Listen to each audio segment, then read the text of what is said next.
Hi, I am Shannon, and I'm about to say some things that are apparently pretty controversial, even though they shouldn't be. I spend way too much time on social media and engaging in dialogues surrounding religion, and it's something that I keep seeing over and over again. I even went so far as to declare my intention to make this video on Twitter, and that was met with an onslaught of feedback informing me that I was dead wrong before I even attempted to present an argument. So strap in, I guess, because today we're going to have a conversation about why religious beliefs are not mental illness.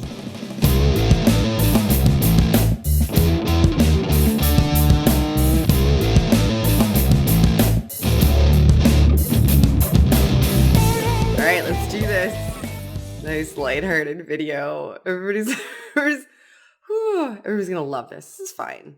It's fine. It's fine. It's fine.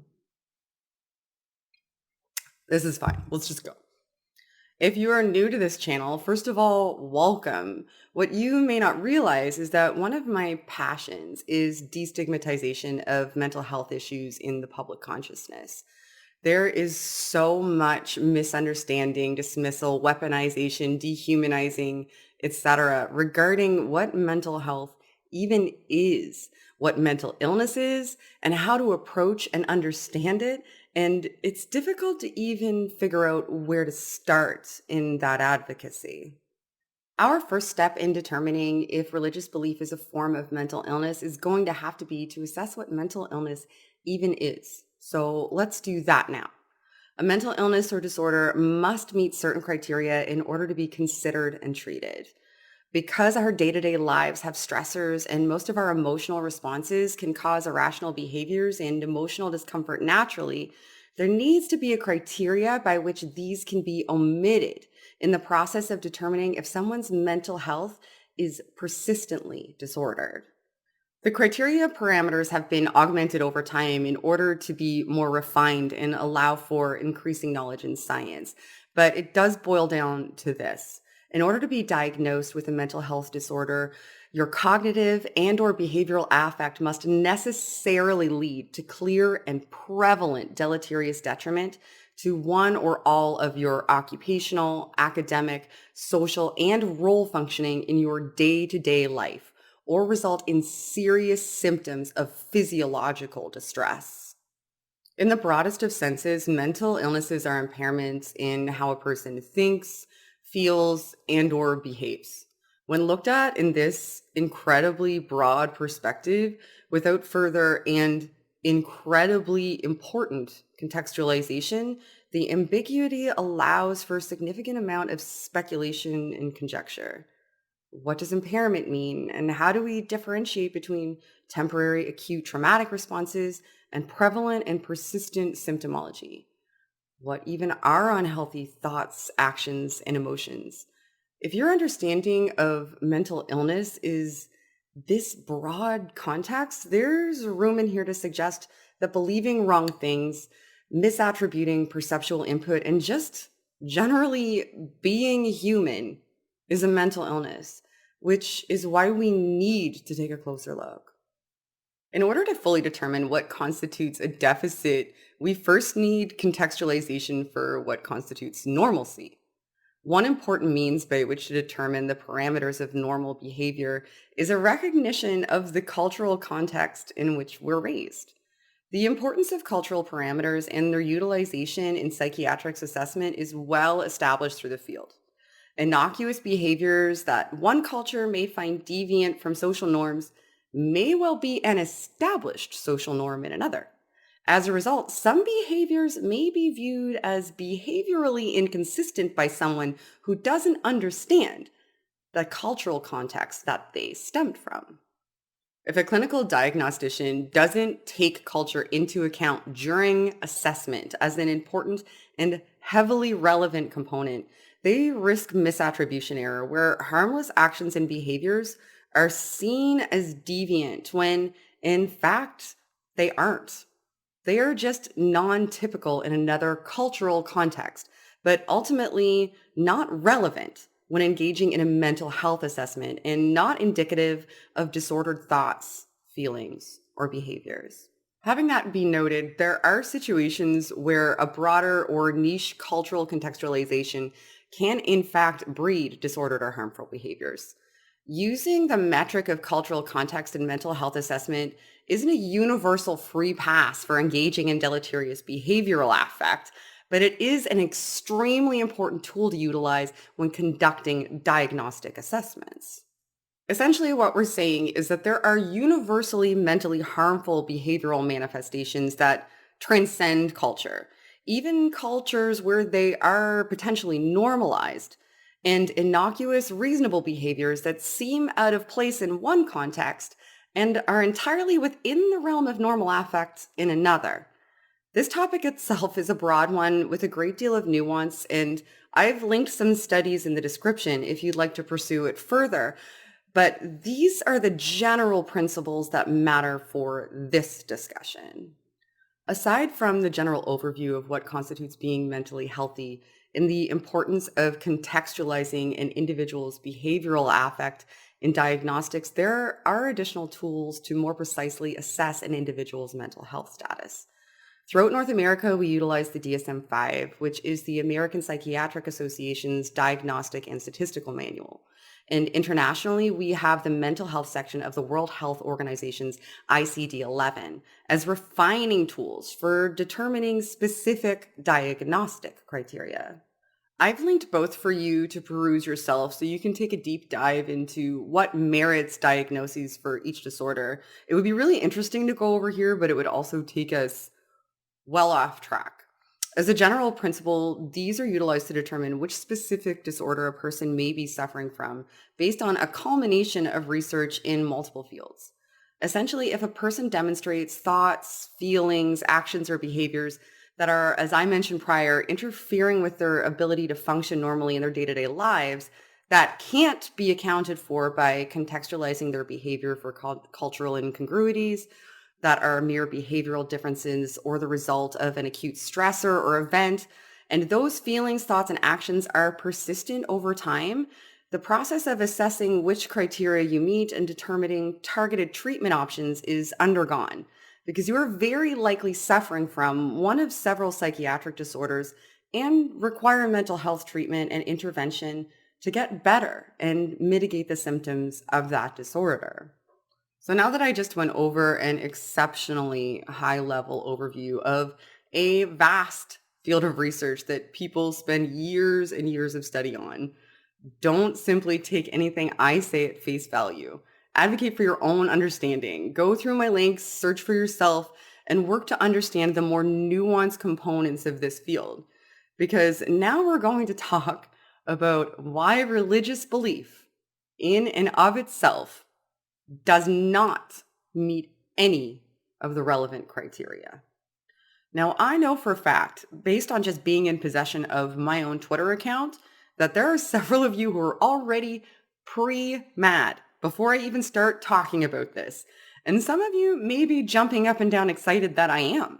But do me a favor and listen through to the end because I think that I found a way to make sure that literally everyone is going to be unhappy before I'm done. So I'm super pumped about my comment section right now. I can't wait.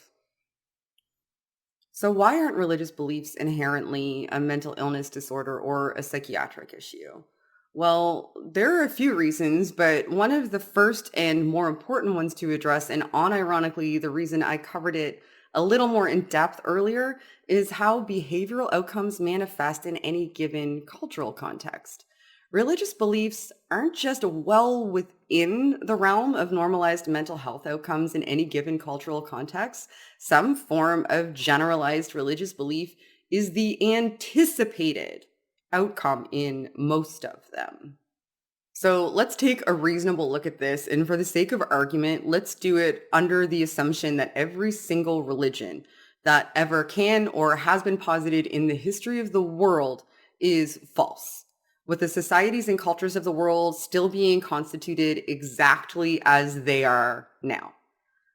Keeping in mind our criteria for what constitutes a mental health disorder from a diagnostic standpoint, what steps would we have to undergo in order to align the general idea of religious ideation with mental health disorders?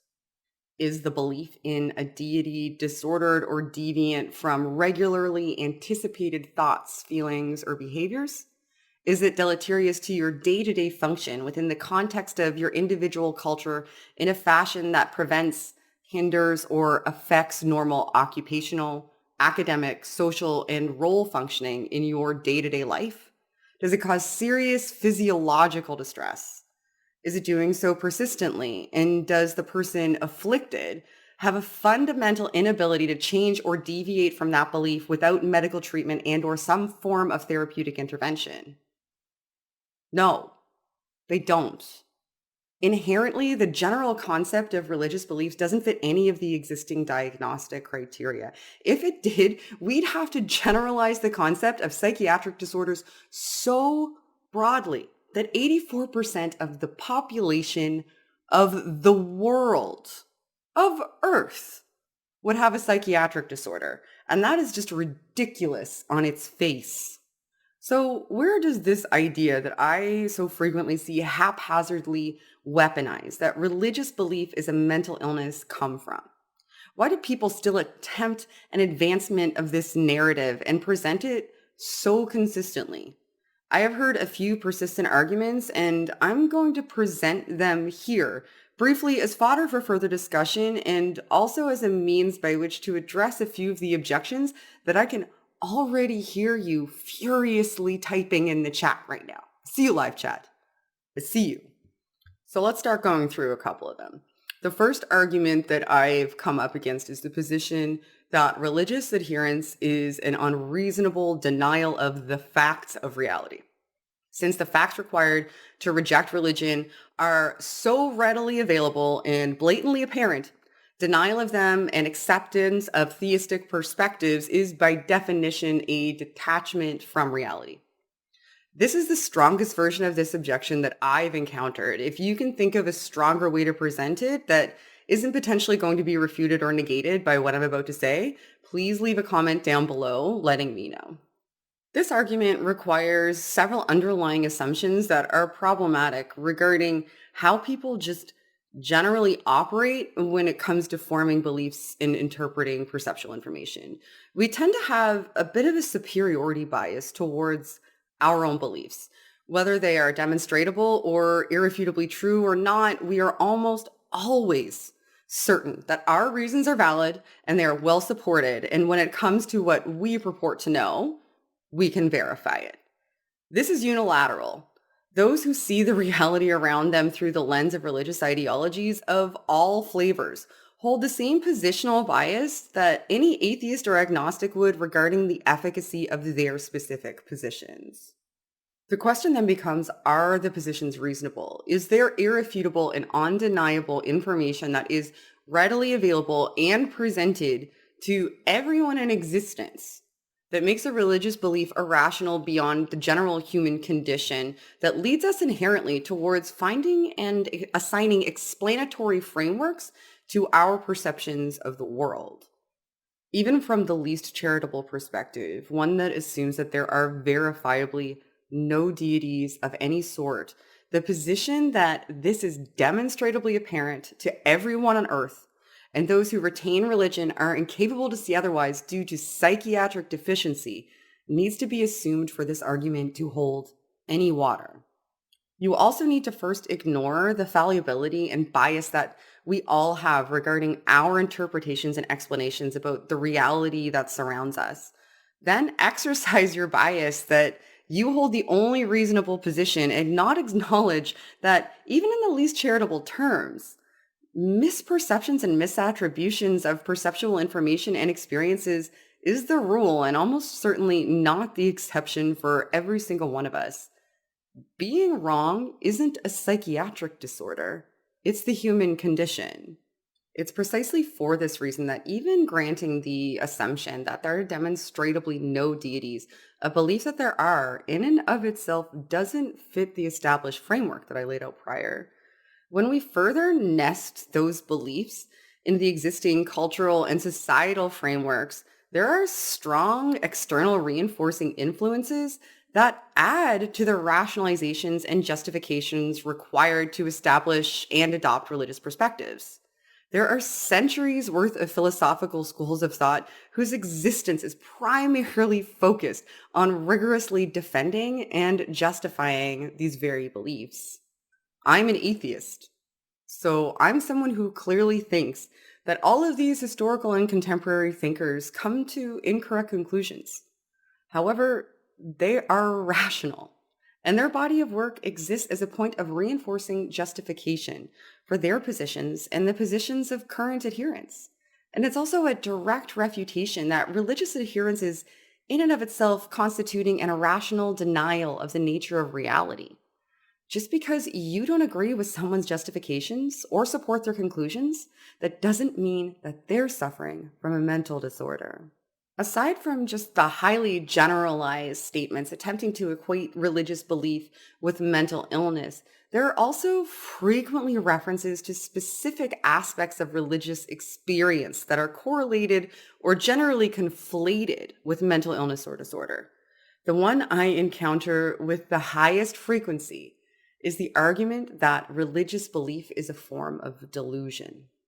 I'm going to present an aggregate here of what I see as the strongest version of this argument as I've encountered it. Again, if you've seen one or have one that you think is stronger that isn't going to be addressed by the information I'm about to present, please leave a comment in the description letting me know.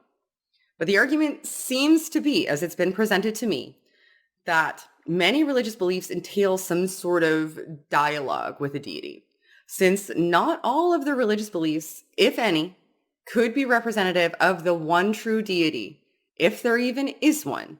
This means that at the very least, most religious adherents are engaging in or experiencing delusions when they state that they are directly communicating with their religion's specific god or gods. In order to address this properly, we first have to establish what even constitutes a delusion. In the framework proposed by Jaspers regarding what constitutes delusions from a phenomenological psychiatric perspective, in order for a mental experience to be considered delusional, it must be held with extraordinary conviction, with an incomparable subjective certainty, have an imperviousness to other experiences and to compelling counter-argument, and their content must be impossible. On its face and operating under the assumption that there is no God that exists, this can seem a fairly damning criteria when not nested in its appropriate context for psychiatric assessment.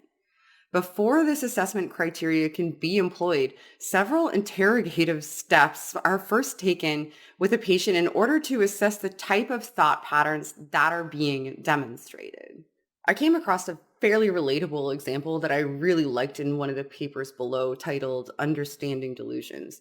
The vagueness of the established criteria in isolation allows even strongly held political ideologies to fall into the same classification schema.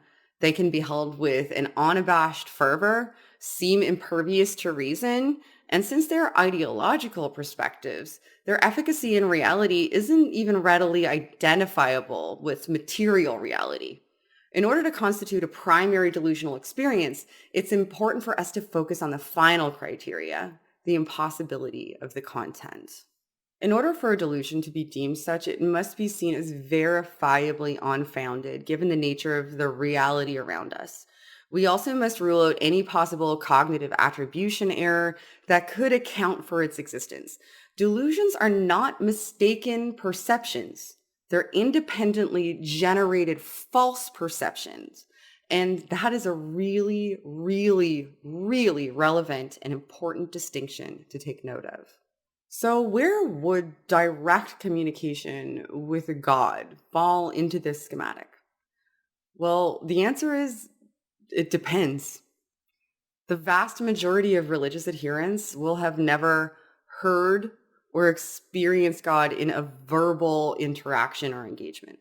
Instead, they report their experience of God in their lives as an emotional surge or an intense feeling the perception of affirmation when God answers their prayer to them, proving that he's listening, or just a generalized perception of a presence accompanying them through life. None of these accounts even remotely constitute a delusion by any metric. And this seems to be the norm. But let's take a look at the exceptions. After reviewing the literature regarding people's reported experiences of communicating with God, it seems to fall into several varying experiential reports. But there are a few continuous attributes that are important to note regarding these experiences. Most report their encounters with God as a form of internal thought. It's exceptionally rare that a person sees an external specter or hears an audible external voice that's addressing them directly. Instead, most accounts regarding experiencing God in some more tangible interaction take place as a component or an extension of an individual's existing internal monologue. This takes multiple forms. Some account for a sudden change of internal perceptions as God intervening in their thoughts. Others make attributions to diverging components of their existing internal monologue and assign the voice with the starkest alignment to their religious values, the designation of God within their mind. Some accounts detail a robust one-on-one with God mentally. And less likely and legitimately concerning from the perspective of assessing delusions is the phenomenon of a person hearing a voice external to them in an audible form speaking to them directly. The scenarios that are regarding misattribution of internal monologue with no audible external dialogue or external perception or one-on-one communication can pretty much be immediately dismissed as not delusional. Given the existing framework through which religious adherents interpret perceptual experience, this would be an anticipated phenomenon. I can argue this in and of itself is detrimental ideologically, but it certainly isn't mental illness and isn't by any metric delusion. So the remaining scenarios are a person having an internal one-on-one dialogue where they assign one aspect of that dialogue an identity of God, and someone audibly hearing an external voice of God speaking to them. This is the point in my little presentation where the religious audience who previously may have cheered for me may begin to join in with the detractors, because both of these scenarios present legitimate cause for concern. However, it's not always, not without established and persistent pathology, and one is far, far more concerning than the other. In the instance where an individual has assigned a component of their internal dialogue the designation of God and engaged in direct interaction with that component of their thoughts, this could be a misattribution that has manifested as an enforced sort of form of self-delusion. The prevalence and consistency of this phenomena would be really, really relevant in assessing its impact and its pathology. If this was a one-time instance, it would be far less concerning than if this was a consistent phenomena over time for that individual. It would also need to be assessed what value is assigned to that internal interaction and what degree of control over the person's behavioral outcomes can be measured for or accounted for by it. When we look at an individual who hears audible external voices addressing them directly, we would have a few more concerns. Again, if this is an acute instance being recounted, the perception could be brought on by a heightened emotional state. It could be a misinterpretation of an external environmental stimuli, or it could conceivably be an overvalued and embellished false memory. None of these situations would be cause for serious concern or indicative of pathology or mental illness.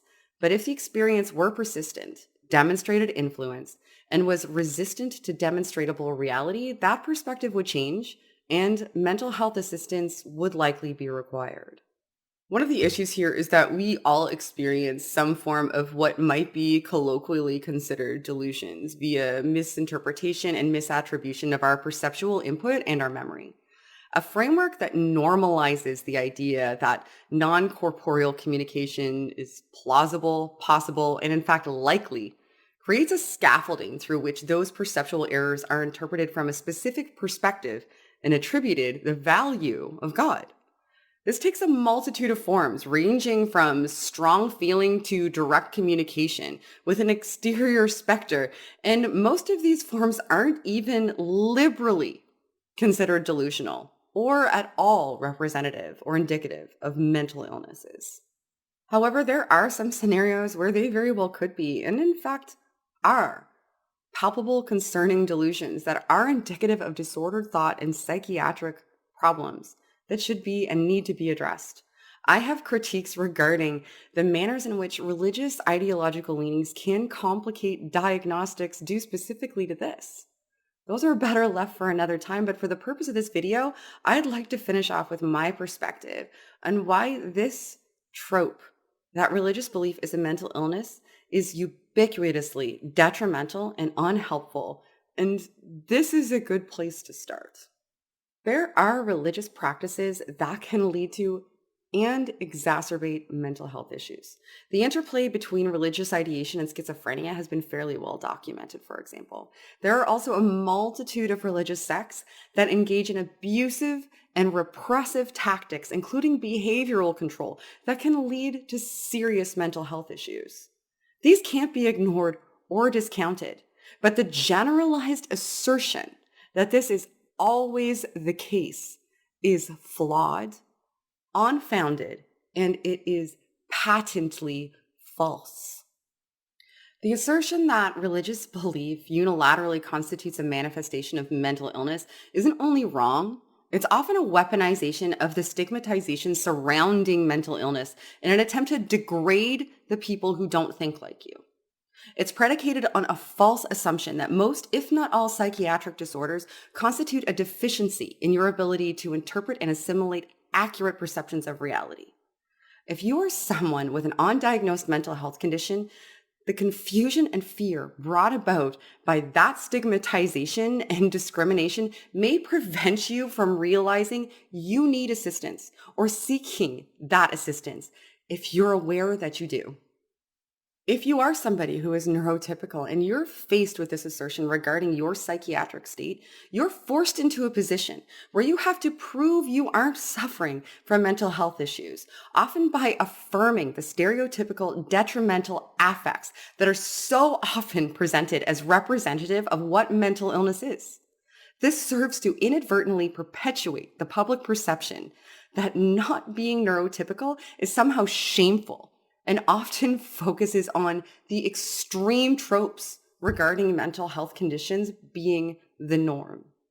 Mental health is not a pejorative to be thrown around so that you can make other people feel small and make yourself feel superior. When it is, it emboldens stigmatizing misinformation that perpetuates unhelpful, false stereotypes, and those are in fact what is the weapon. The false idea that psychiatric disorders are indicative of deficiency, invalidity, and incapacity, those are the swords that you're swinging when you say things like this. And in almost every instance, you're wrong about the person that you're engaging.